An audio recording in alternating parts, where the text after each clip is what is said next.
swirtris ko suga. Ang kwarta ni Mrs. nga ihulog unta nako dito sa Cebuana. Kay akong gitaya sa tumbok ang duha, makadaog unta nagsugod na ang bola.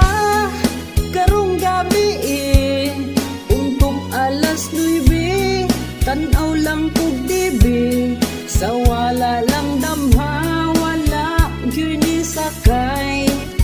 Puwerteng pusuya gyud sa inatay. Ang kwartang akong hinaguan, gipildira sa lutuhan. Uli usaan mo, walay uskadako. Akong pitaka, hurot ang kwarta, perting busluta.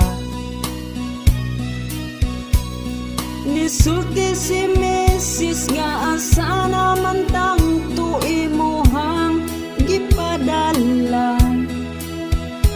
Ako lang giingan, ako gikawatan, iya kong gidudahan, iyahang nasapan. Kidaghang duplicate, daghan nga 500 na ay rambol sa kilid. Akong gilingkuran, ako nakuyawan, akong asawa mura nagsungayan.